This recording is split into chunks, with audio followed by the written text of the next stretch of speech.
It's a real delight to have Paul come and share some of his research with us. Paul's got a lot of experience working within government in areas associated with this. So without further ado, hand over to Paul. Thank you very much. Thanks very much, Dan.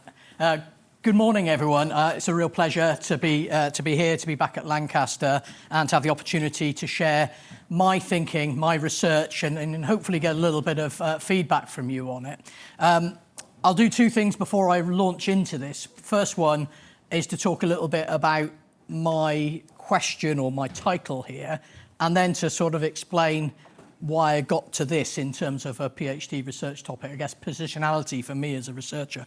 So the title. I got really interested in the idea of what cyber effects, what offensive cyber operations, but more generally cyber effects, whether it's through criminals or state actors, what is it actually for? There's a load of great research out there about the what, malware and techniques, the who, the attribution of those attacks. And what I think was missing for me is the why. How are these things actually useful, particularly from a state perspective? How can they contribute to wider objectives?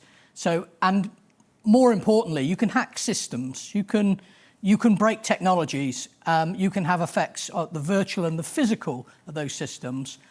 But what it struck me is really ultimately, particularly as a state actor, what you're trying to do is to influence cognitive process. So hacking the mind, the sort of, I guess, cheesy title there, is about that. So nothing far-fetched science fiction, but how can you use cyber operations to be able to influence human cognition? And the second half about information confrontation. What do I mean by that? So there's been lots of debate, both academic and within governments over probably about 30 years about information warfare and how you can use information in the battle space. And I've adopted the term information confrontation, which is a translation from a Russian term. The Russians talk about this much more broadly, so this is not from a Russian perspective. They think about confrontation in the information space, which includes cyber, electronic warfare, disinformation, deception, and a whole raft of other things that come together more holistically. And as I've sort of developed my thinking, I've sort of hooked onto that term because I think it's useful, particularly when you think about armed conflict and above and below the threshold. So then the next thing then, I guess my sort of position on this. So as Dan said, so I've a lot of experience in government, and I've thought about these things from an operational perspective. I grew up in more technical roles, computer science and electronics, but increasingly I've become more interested in this idea of how humans interact with technology, so seeing it as a socio-technical system. So what I'm going to cover, just some basics on what I mean when I talk about effects, talking about the components of a cyber effect, and this draws on some other great researchers out there, and particularly the work of Danny Moore, who wrote a book called Offensive Cyber Operations, Intangible Warfare, which is a really good appreciation of the topic. And then I want to firstly introduce a case study. Now, many of you, if you're studying this topic, you will probably know about NotPetya, and I want to use NotPetya as a way of introducing why I've created an analytical framework which is to try and break down the empirical evidence, the case studies that are out there, and to try and unpick what these effects are actually for. And then something which I think is definitely not definitive yet, but something that's kind of emerging in my thinking, is some typologies of the types of cyber operations for cognitive effect. And I'm really happy to kind of open discussion on that at the end. And then finally, Russia-Ukraine as a case study.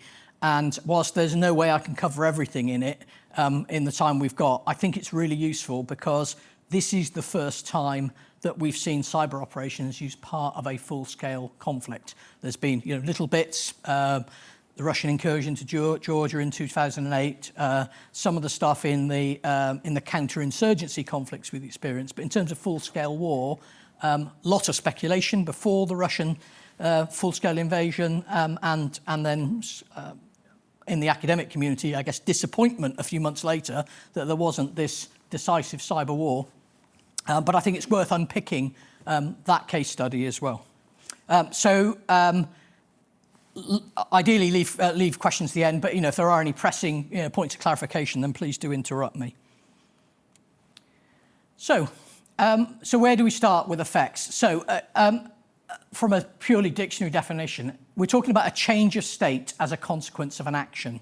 So you try and change something in a system, in a socio-technical system, with the point of having an outcome. So there's this link between cause and effect. And if you think about that in a cyber perspective, from a cyber perspective, you take an action through cyberspace in this case. That action creates an effect, which is a change of state, and that change of state then leads to an objective. So in a military context, we very much think about things centered around effects against targets to achieve objectives. So that's what I mean by an effect. It's about doing something in cyberspace that leads to changes. Firstly, changes in the virtual, so changes in the computer systems, the networks themselves, changes in the physical systems that they're connected to, and changes in the thinking processes that underpin them, with the aim of creating an effect that leads to an objective. So you don't do these things just because you can, you do them because you have a particular purpose to achieve an objective. All good so far? So let's talk about the components of an effect. So Danny Moore's book, reference at the bottom there, he talks about two types of offensive cyber operation. He talks about event-based operations and presence-based operations. So event-based are effectively exploiting immediate technological vulnerabilities. So that might be, deploying a piece of malicious code against a known vulnerability.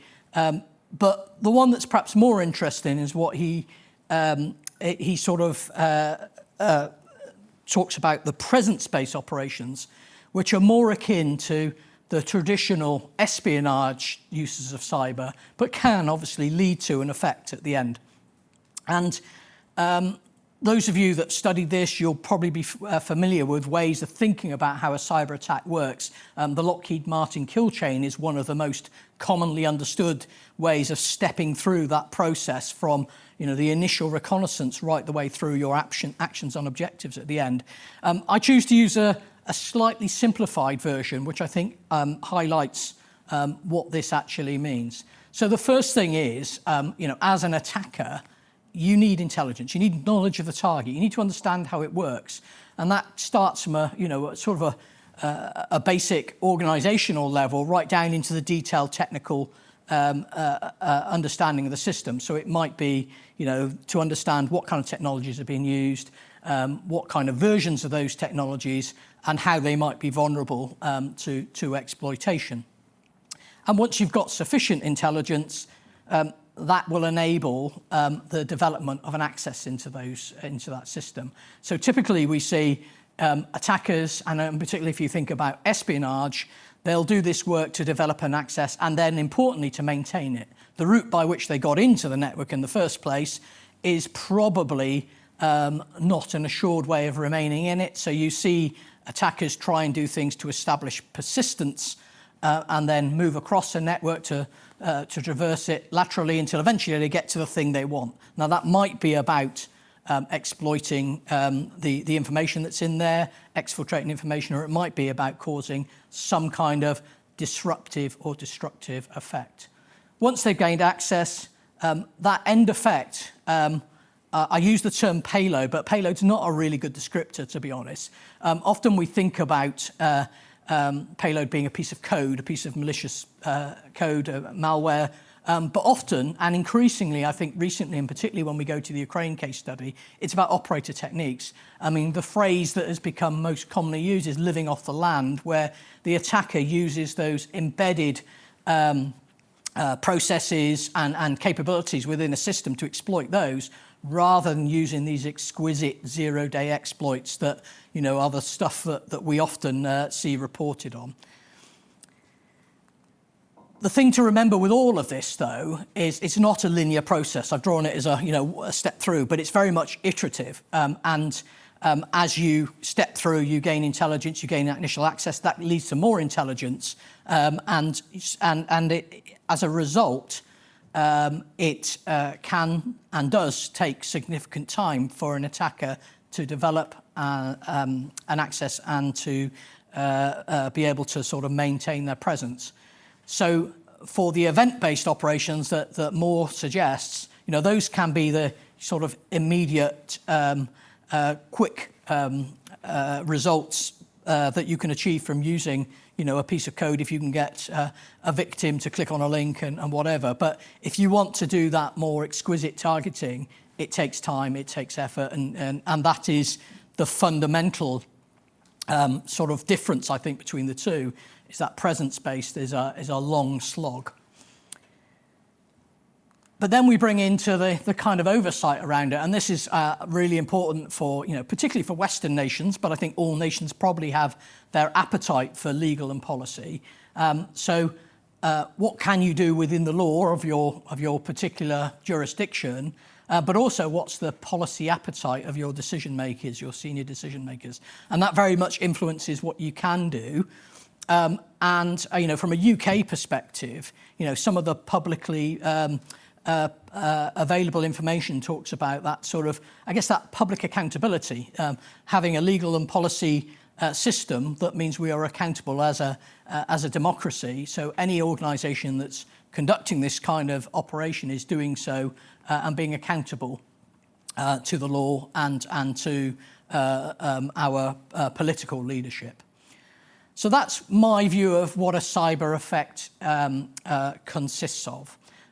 So I want to talk about now this particular story because I think it illustrates a load of points which I'll come back to. So 2017. 2017 was a really interesting year for cybersecurity, and a lot of it centred around one particular exploited vulnerability, something called Eternal Blue, which was a Windows vulnerability. That vulnerability was known. There was a patch available for it. In the May of 2017, it was exploited in a series of attacks known as WannaCry. And in the UK, that particularly impacted the National Health Service. National Health Service was running a lot of legacy technology using older versions of Windows, and they hadn't patched against a particular vulnerability. The exploit itself was coupled with ransomware and eventually attributed to actors in North Korea. So that was WannaCry in May. About a month later, at the end of June, 29th of June 2017, another attack occurred. And this time, it exploited a piece of software called Medoc, which was used widely in Ukraine. It's a piece of financial accountancy software used by individuals and companies across Ukraine. And on that morning of the 29th of June, people across Ukraine, businesses, were going into work, logging on to their systems or expecting to log on to their systems, and they were confronted with this, what looks like, a black screen with a demand for ransom. And it spread really widely across Ukraine, really, really quickly. The particular combination of code that was used, it was the attackers exploited the update server for Medoc, and if you downloaded that update, your system was corrupted and it spread to all of the systems on your local network, and had a really significant effect across Ukraine. Around about $300 million is the estimate in Ukraine.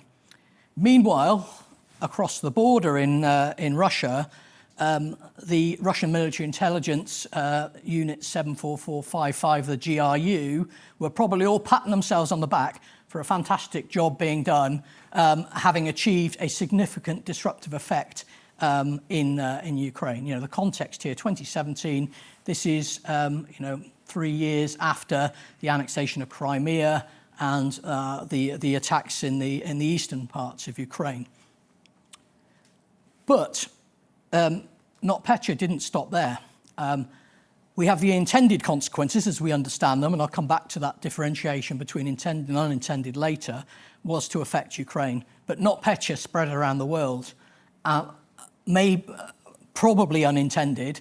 There were lots of companies that dealt with Ukraine and consequently used the MEDOC software. And actually, the overall effects, it spread to around 65 countries around the world. Really, really significant in terms of those impacts more broadly outside of Ukraine. And it included some of the big multinational companies. So FedEx is a global logistics company, Merck, who are a biopharmaceutical company, and particularly the bit I want to sort of move forward on is A.P. Møller-Maersk, the Maersk shipping line. At that time, and probably still the case, Maersk container ships were carrying around about 20% of global trade. They were hit really badly with this particular attack. So in this, I refer to the great work that Andy Greenberg did on this particular attack. He writes for Wired magazine, and he sort of talked about NotPetya and more broadly the actor, Unit 74455, which got the moniker Sandworm, and as an actor they come up time and time again. He then published his book Sandworm on the topic, which many of you I'm sure will be aware of Greenberg's work, but not an academic, but a journalist who is really good at the intersection between technology and sort of being able to communicate that really well. So I recommend it as a great read as well as a useful academic reference. So Greenberg talks about this, and he talks about having spoken to an employee of Maersk at the time. So Maersk's headquarters in Copenhagen and another headquarters location they had in Maidenhead in the UK. And an employer described what they saw. A screen went black, then another one, and then another one, black, black, black, until all of the technology in use, all of the computers were compromised. So this effectively stopped operations. So this 20% of global trade going around the world in their container ships, those ships can sail, they can dock, but nobody can unload them because nobody knows which container is destined for which customer, because it's all in a database that's now been lost. They can't access it. So what do Maersk do? And so the CISO at Maersk, who took over after the attack, talks about Maersk's recovery. He talks about how close they were to going out of business, and he talks about how they'd made their recovery, and to some extent they were very unfortunate, very unlucky, but they had a bit of good fortune, which I'll come to.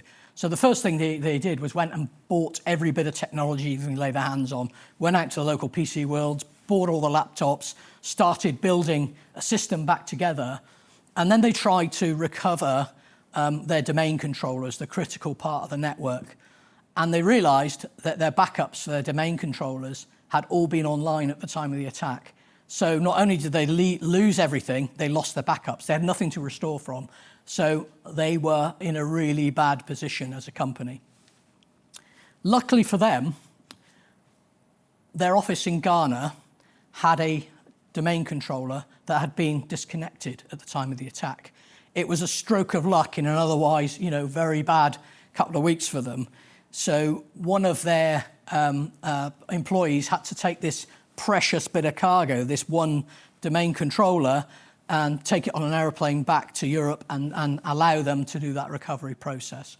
So NotPetya, as an attack, nearly caused Maersk to go out of business. They took $300 million of damage, them particularly. But overall, the US Treasury estimated the total cost of NotPetya was $10 billion, so an enormous cost. And at the time, and as I sort of muse about it now, you wonder why this wasn't a big deal. If I talk to somebody who doesn't study this topic, they will have never even heard of NotPetya. It would have escaped their attention. But if you think about the impacts on the global supply chain, global pharmaceuticals, and I'll come back to some other impacts of it later on. So that's a bit of a scene setter, really, that case study, which I've always been fascinated by NotPetya and its impacts. But looking across all of the attacks in the literature, I started to try and develop an analytical framework to look at all the empirical evidence, to look at those attacks that we've seen. And I come up with this cheesy title called Exploit. So it's effects, cross-dimension, planned or unplanned, integrated and temporal. I'm just going to go through and build that a little bit for you. So the first thing is thinking about these effects dimensions, is whether you have an effect against an individual for one of these dimensions. So Martin Libicki talked about cyberspace being physical, syntactic, and cognitive, effectively. The particular phrases I've used here, the words I've used, they come from a widely understood thing in military doctrine. So when we talk about, in military doctrine, we talk about having effects against the physical, the virtual, and the cognitive. And what we're aiming really to do is to hit that cognitive dimension. So for those that have taken an interest in sort of war studies type theory, Carl von Clausewitz, which, I guess the seminal kind of war studies theory, talks about, war is an active force to compel an enemy to our will. So what we're talking about is to try and change the target's cognitive processes. Now, I don't see cyber as, these lofty ambitions of, compelling the enemy to do our will, wave the white flag and surrender and go home. It's probably much more subtle than that. But fundamentally, I think there is a lot to be said about using cyber operations to be able to influence an adversary's thinking process. So if we start with, go back to what I said about an effect is, you've got an action through cyberspace which creates an effect to have a desired outcome. So that action really generally hits that virtual dimension, first of all. So we are encrypting a hard drive volume, you're manipulating a protocol, you're doing something at that virtual level, but you're typically not just doing that for its own sake, you're trying to have a wider effect. So military people like to break things, so they're always very interested in things that destroy things physically. And I personally don't see that cyber is a very good tool for that, but there are some good examples. The one in the literature that gets constantly referred to, perhaps overly so, is the attacks known as, or the capability known as Stuxnet. And Stuxnet was in the context of Iran developing a nuclear program, and allegedly, because they've never admitted it, the US and Israel developing a capability to affect that in cyberspace to slow down that development. And the way that it worked was to affect some operational technology, some malicious code that jumped onto a network which controlled centrifuges that were processing, refining uranium. And the idea being that piece of code onto that very small computer, that programmable logic controller, and took the centrifuge out of its normal operating parameters, made it spin faster and then slow down and spin faster, till eventually there was physical destruction. That's really interesting in itself. But the bit that interests me much more about Stuxnet was that piece of code stayed dormant on the programmable logic controller for a period, sort of in the literature, it talks about around 2 weeks. And when it was taking the centrifuges out of their normal parameters, it was playing back normal. So if you think the Iranian scientists in that facility, they're monitoring their facility, everything's green, everything's good, everything's acting normally, but then things are physically breaking. So not only did it have that physical effect, there's that wider cognitive effect on if you like, the target audience there. So what did they think was going on here? Did they think they were being sabotaged? Did they think, well, there's something wrong with our scientific calculations, the quality of our components, the quality of our engineering, which arguably prolonged that particular effect. The problem, if you like, with Stuxnet was that there was some modifications made to the code. It spread widely around the world. It was picked up by the cybersecurity industry, and effectively it a bit of a detective story that worked out what was this odd code, what was it for, and it became known to the world as a consequence. Had that not happened, who knows how long it might have had its effect. If you read so what did Stuxnet actually do? I think the jury's out. There's some people who would argue it set back that program for years. Some say it was just a few weeks. But certainly it wasn't a decisive attack. It wasn't the decisive, drop some bombs on it, some of the things that we've seen more recently. But in itself, that was a cyber operation that had a cognitive effect. So that's the effects dimensions. Intentions. So it seemed obvious to me when I started thinking about this that when you look at some of that evidence out there in the literature, there are things that you would assume were planned in that attack, and there are things that happened often as unintended consequences or unplanned effects. And when you refer back to NotPetya, we assume that spreading around the world, affecting Maersk and others, was not an intention. However, it's really difficult to know, and this is the problem I've come up with in the research, is that largely this is inference, because I can't go to Sandworm, to the GRU, and say, hey, what were you actually thinking here? What were you trying to do? It might have been their plan all along. I doubt it, but it seems kind of unlikely that was a planned outcome. But I think when we look at the wider empirical evidence of cyber attacks, I think that idea of what's planned and what's unplanned, what's intended and unintended, is a little bit problematic. Then there's the effects integration. And there's quite a bit of literature on this where people have sort of mused around what are these effects good for and how can they be integrated. So if you think about this from a military perspective, the nirvana, if you like, for a military operator is that you can use a cyber effect as a substitute for a physical weapon, a kinetic activity. The reality is it doesn't really work that way. It's not in a way that can be assured and measured. There's not really any examples where a cyber operation is a direct substitute. Fundamentally, if you want to destroy something, it's better to drop a bomb on it than to try and use a cyber operation. If you pull your lens out a little bit, though, and look at it rather than as a substitute for kinetic activity, you think in the wider diplomatic, informational, military sort of paradigm, actually there is a thing about substitution that's quite useful to consider. So particularly when you think about Stuxnet, there were decisions made at that time, allegedly, by Israel and the US, and they could have made the choice to do what has been done more recently in terms of a kinetic attack, but that would have destabilized the Middle East at the time, and so this choice was taken to substitute that military attack with something that probably has a lesser outcome, but still does something. Then there's this idea of complements and enablers, and I think this is where the goodness really is in the use of cyber effects. So how can you complement a particular, let's say, a military or wider government campaign using cyberspace as well as something else? So if you can, whilst you're attacking an adversary, disrupt their logistics or affect their command and control or something similar, the cyber effect itself can be useful.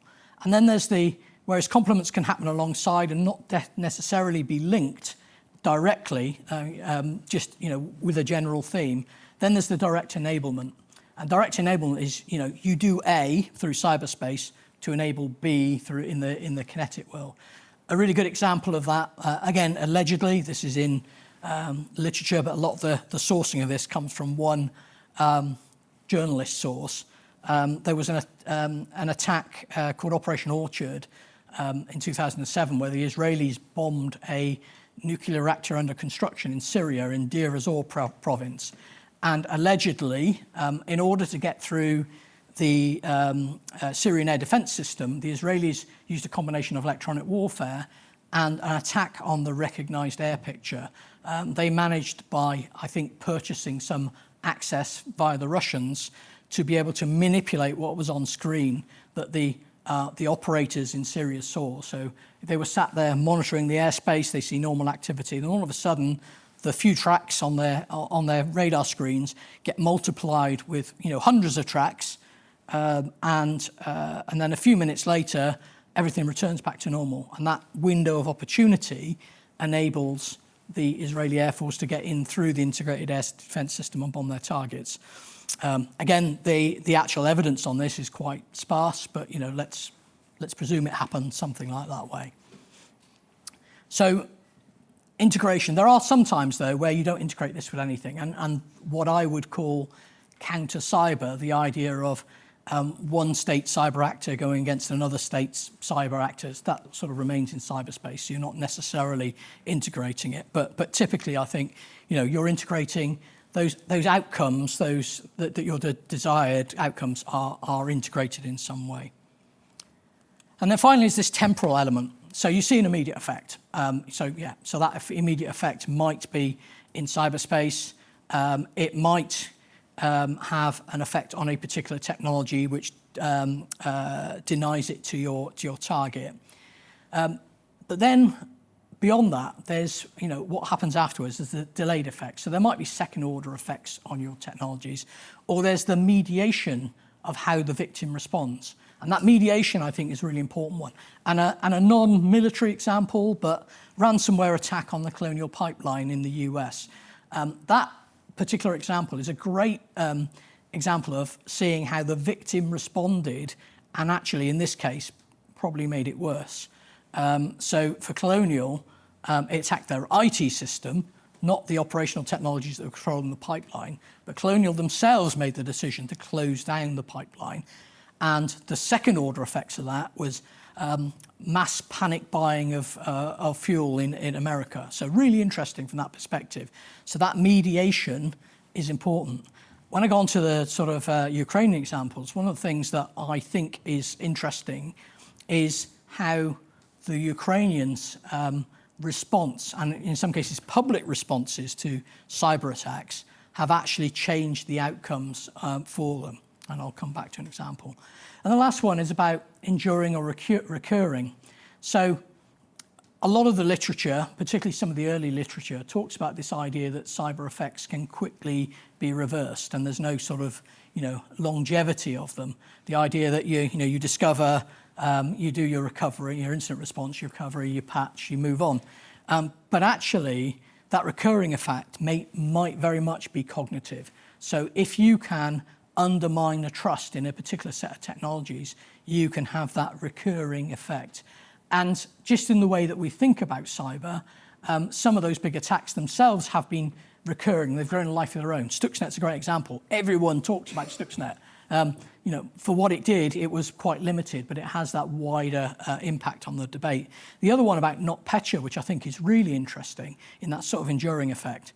So at the time of the attack, I mentioned on the slide, as well as Maersk, there was the biopharmaceutical company Merck. Merck, had significant losses, and they went to their insurers and tried to, claim on their cybersecurity insurance. Their insurers quite quickly said, no, this was an act of war. Your insurance doesn't cover it. So Merck then went into a protracted legal battle, the attack was in 2017. At the start of 2024, they settled with their insurers. So NotPetya, one of its broader kind of echoes is that impact on cyber insurance. So that's my analytical framework, and that's how I'm sort of viewing the attacks that are out there in the literature, and particularly what I'm trying to do is to draw on a combination of sources. So cyber threat intelligence is really helpful, both commercial and government, but also drawing on a series of interviews with practitioners to get their thoughts in a more conceptual way about how these things work. And what I've tried to do is to try and categorise, if you like, a typology of cyber operations for cognitive effect. So, firstly, it's worth saying, cognitive effects are not the only things that cyber are good for. You can attack physical things. There's the whole criminal thing about ransomware, about doing things for financial gain, which probably do have a cognitive impact on their victims, obviously, but probably more importantly, they're having that financial impact. But what I've tried to work out is if you can try and bucket these kind of attacks about what they are, and I've used these titles. So the first one, hack and leak, is probably well known. So particularly the most common example is if you look at the US 2016 election campaign, the Democratic National Committee's computers were hacked, attributed to the Russian state, to their intelligence services. That in itself, at that point you're just saying, well, that's just espionage. That's not an effect. The effects came when they then publicly leaked that information. And the extent to which that had an impact on then Hillary Clinton's campaign to run for the Democratic nomination and then the eventual election, it's really difficult to measure. It's shrouded in a lot of sensitivities in the US government, but that idea of being able to take some information, exfiltrate it, and then do something with it is a well understood thing. And it also goes into the criminal world. Don't pay the ransom and we'll leak your information. So hack and leak, I think, is well understood. Hack and lie. So this is about where I make that link with broader information confrontation. And there's a particular actor classified UNC 1151, or known as ghostwriter, and it's been attributed by various organisations to Russia or Belarus. I think Cardiff University did a good paper on it where we think it's probably Belarus. And what they have done is they've hacked into systems, and then they've gone for targets like online media, and particularly in some of the Baltic nations, where they've sowed media stories, disinformation, by hacking into a system and changing stories. And sometimes it can be quite subtle, and sometimes it's quite overt, but it affects the narrative that that particular actor is trying to impose on those nations. So examples were during COVID, placing information that said NATO soldiers were flouting local COVID rules in the Baltic states and infecting the local population. NATO soldiers sexually assaulting local civilian population. And those little things, sort of micro bits of disinformation that help contribute to that wider narrative. And there's another example of that in the later case study. The next one, hack and affect. Affect, so in the psychology sense, having a psychological reaction to the attack. I started with this being hack and scare because I thought it's that's one type of emotional response, but actually it's much broader than that. There's all sorts of emotional responses that can be that can occur. And when I go on to the Russian case study, Russia-Ukraine case study, I'll talk a little bit about one of those that happened right at the beginning of the conflict. So can you have an impact on the overall morale of a particular population? Not decisively, because that's really unlikely, but you can just chip away at it with the with having that inculcating an emotional response. And the last one there is hack and control. And so that's, you can look at this in different ways, but it's by affecting a system is to control the behavior of your adversary in a more direct sense. So that might be, if you think about military command and control, if your adversary uses a particular system, you can't, let's say you can't crack their encryption, you want to monitor what they're saying. Well, if you can break that system, you force them to move to a system that perhaps you can use. Or you go into, this is where we sort of talk about operational technologies, is having an impact on control systems themselves, so, things that control physical processes, and to be able then to either just break those technologies, but also to perhaps undermine the confidence of the adversary in those technologies. So that sort of typology is very much a work in progress. But my sort of idea was to try and see, thinking about this purely from a cognitive effect perspective, are there sort of buckets that we can put these things into? Right, so finally then, before we sort of go to questions, is really to think about what's happened in Ukraine. And although this slide is relatively busy in itself, what I can't do is pull everything in for the last 3 years or so. So I've picked on some particular things that I think are interesting and important. And I'll start with taking a step back.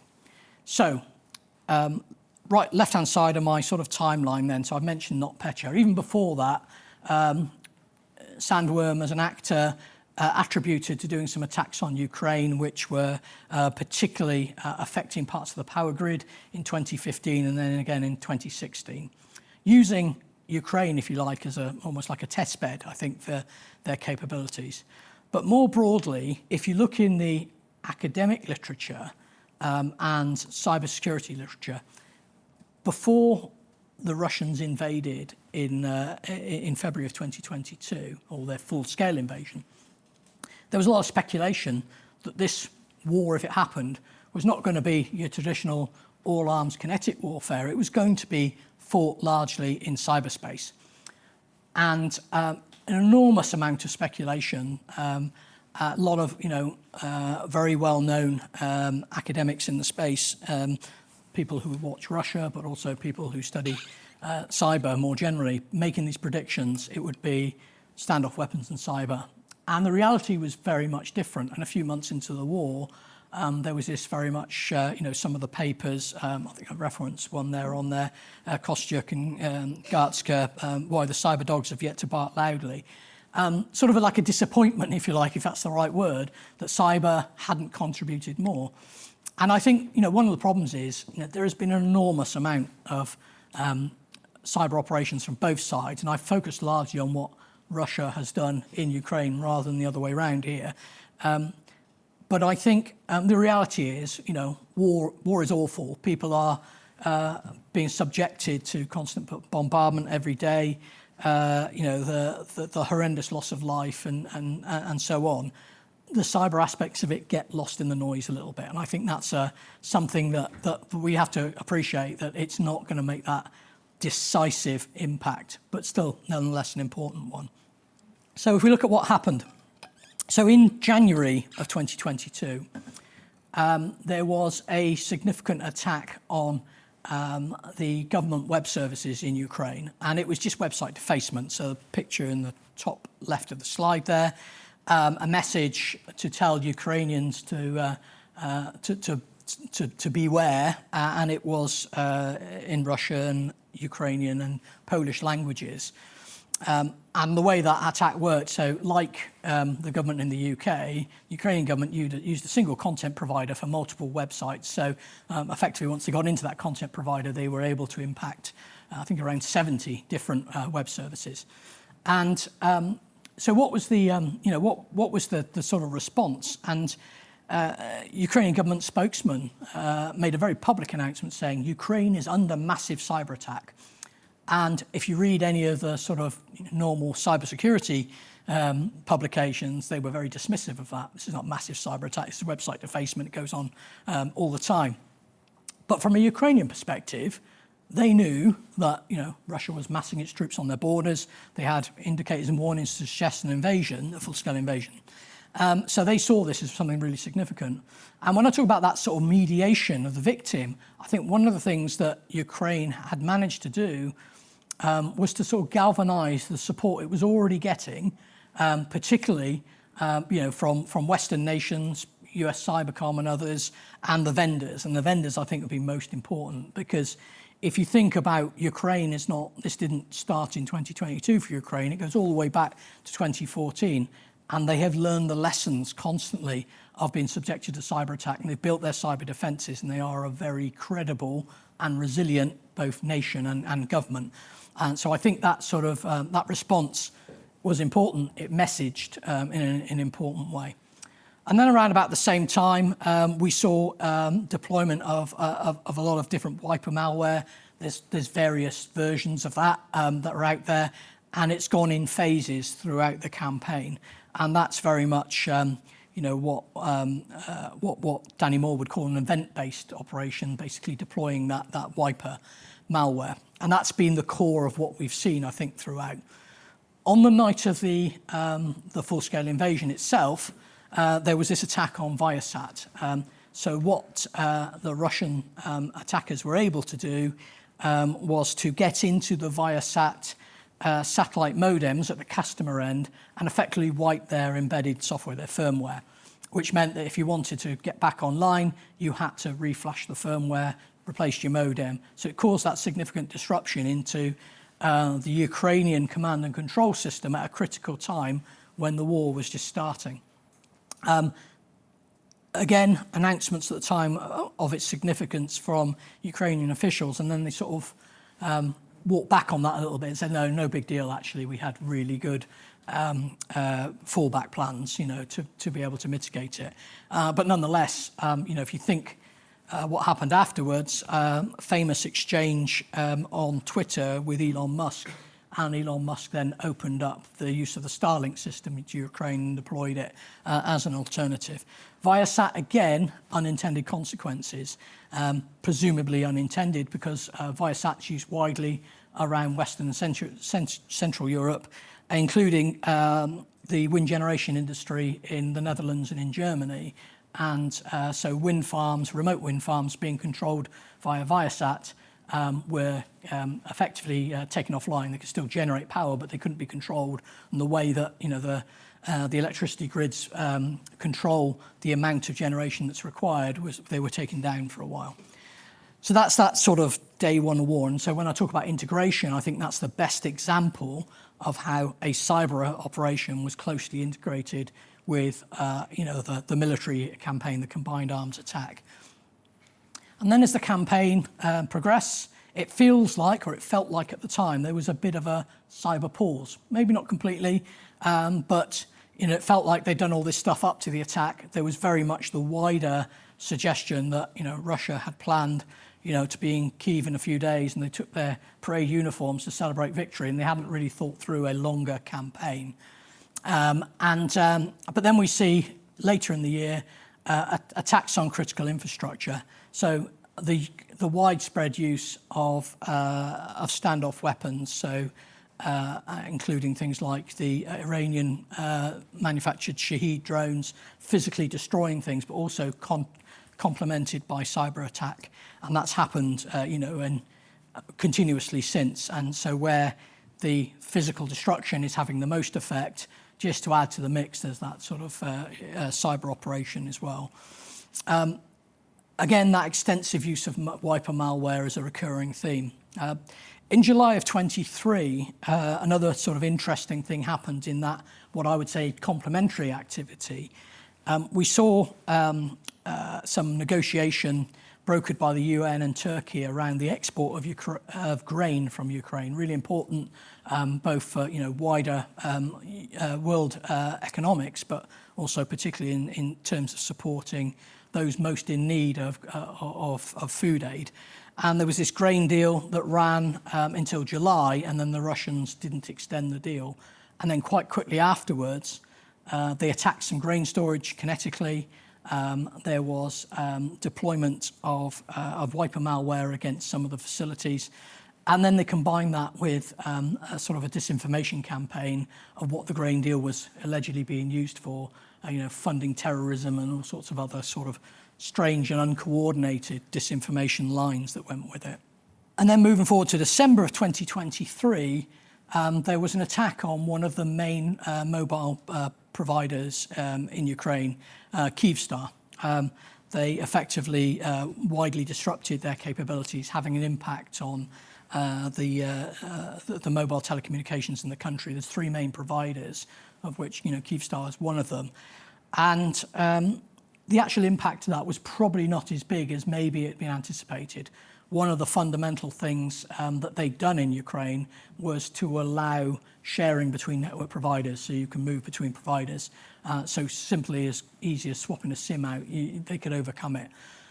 But also, it struck me as quite strange, that particular attack, why would the Russians have chosen that time to do it? And I can't see anything in the wider context that would suggest that time. If you think about having access into your enemy's telecommunications system, that's golden from an intelligence perspective. I mean, there's really good evidence to suggest that the Russians are using things like IP cameras as a way of supporting their battle damage assessment for their kinetic attacks. So why do that? So that's a little bit of a mystery. And the last one on the timeline then, although it's by no means the last thing, but one that was particularly interesting, was an operational technology attack that happened in the winter in January of 24, and it was picked up by Dragos, so operational technology company, and one of the few cybersecurity companies that are real expertise in operational technologies. And they discovered a new strain of operational technology malware, which they called Frosty Goop. And so what this particular attack did was it got into local energy providers, but particularly in apartment blocks, the centralized heating systems, they switched them off. So pretty miserable in the depths of a Ukrainian winter to have your heating switched off. And it just added to that sort of, I guess, general feeling of, poor morale for the population. But interesting to see an OT attack on top of all the IT attacks that we've seen. So that's the sort of, there's so much more in there, and I kind of, we could talk all day about that particular case study. But I think the other thing to remember is, there's this backdrop of constant information and disinformation campaign on top of all this. So this is by no means either in isolation, nor it's not just about kinetics and cyber. It's very much about this, their information confrontation in a broader sense, and sowing a narrative to undermine the will of the Ukrainian people, but also undermine that wider support that Ukraine has around the world. And so the bottom line on there, so this perspective, the cyber dogs not barking loudly and sort of Russia underperforming, it didn't live up to expectations. I'd argue actually the sort of 11 years now of Ukraine responding to constant cyber attack has made them very capable cyber defenders and very resilient as a nation, so they've definitely overperformed. And I do question, if you think about UK as a nation, if we were under a similar threat, how would we respond? How resilient would we be as a nation, both to the physical conflict, but also the cyberspace aspects of it? So a few references there if anyone wants to have a wider read, and you may be aware of some of them. But that's it in terms of what I wanted to cover today in terms of my research and thinking about the case studies. Thank you very much for all of you that's come today and for listening. I assume we've got time for questions. Very happy to talk.